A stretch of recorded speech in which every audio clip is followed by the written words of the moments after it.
Hi, I'm Lexi with HyprMX here at Pocket Gamers Connect London 2025. Joining me today is Rafael from CrazyGames. How are you doing? Good. Glad to have you here. Well, thanks for the invitation. Of course. I'd like to get started by just having you tell us a little bit about your journey in the gaming industry and how you ended up at CrazyGames.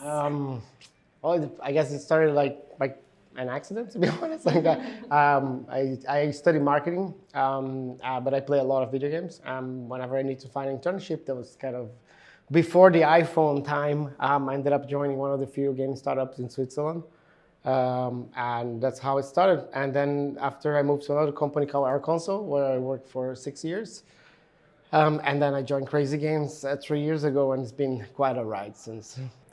So tell us a little bit about CrazyGames and what is the favorite aspect of your role and what keeps you motivated to continue working there and all that? So, CrazyGames is like a web gaming platform, and what I really like is we are changing what's possible on the web, and I think we're challenging a lot of the things that that were there. We started now with in-app purchase. We brought many great partners, and I think we're changing the perception about web games.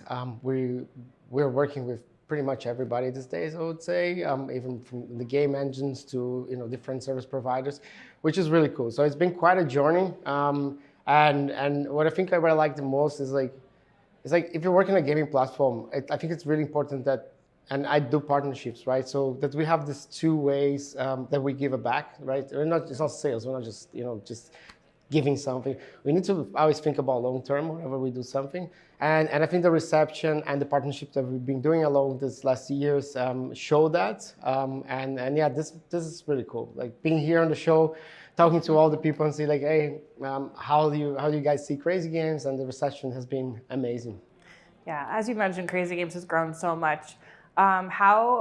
What's the key to building these key relationships, partnerships, and strong user bases?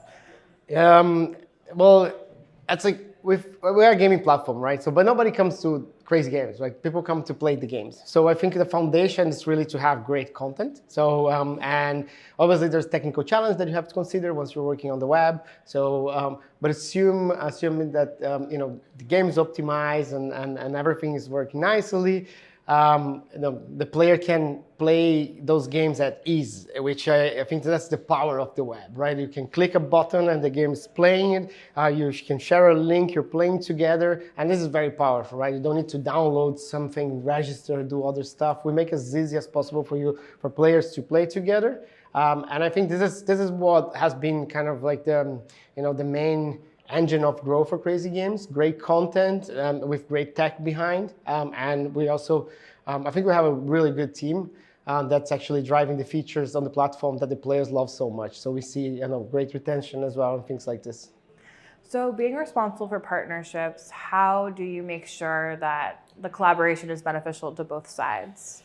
So, one thing that I always tell my team is to stay flexible. Every company is different, has a different goal, right? So as long as you stay flexible and understand what the other side wants, there's an opportunity to deliver the value that they're looking for. Obviously, not every partnership is a massive win, right? But if you look at the long term, the idea is that once you try 3, 4, 5, 10 times, that the majority actually succeed, and it's okay if 1 or 2 fail, right? So over time, we stay flexible, we negotiate, win-wins. That's what it is, and a win-win is that it's a deal that's good for me and good for you, right? It's not just a game. So I think that's what we try to do. Now, shifting a little towards marketing, how does CrazyGames marketing stay fresh and exciting in this competitive space? Yeah, we're kind of so. I lead the marketing team as well, right? And I think we try to be weird, I guess. Maybe you saw we have our mascot was running here, so it's a real size mascot. So this is one thing. We have funny hats and so I had that's a cool story. It's whenever I actually took the job as a head of marketing, I said okay, we definitely need to buy a mascot and funny hats. And then my boss was like, do you really need it? I was like, yes, we really need it. And that's just, but kind of getting attention these days is very hard.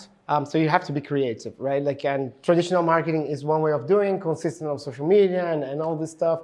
But I really think, like, you know, what we try to do with the marketing on Crazy Games, even to the end user, because we market to developers right here on the show, but we also market to the end users. Is actually that they see themselves in the brand. So we have a TikTok with a 1.1 million followers.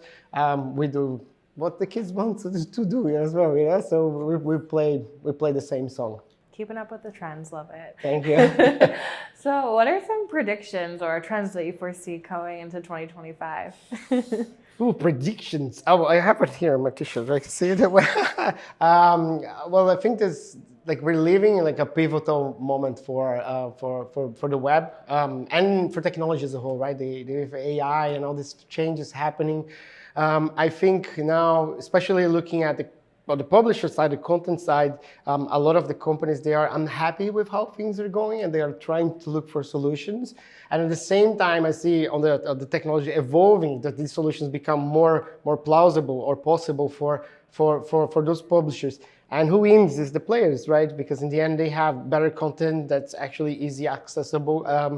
And Crazy Games tries to be sort of like this, you know, this place where all these things are meeting. So I think for this year, we'll shoot one thing that I'm very bullish about it. It's like Web GPU, because this you know has been in, I would say, development for quite some time. And now I saw 1-2 projects that are coming and they look amazing. So we're very, very bullish about this. And this will change a lot what can be done on the web, you know, on the web as a whole. And this would also change the industry slow, one game at a time.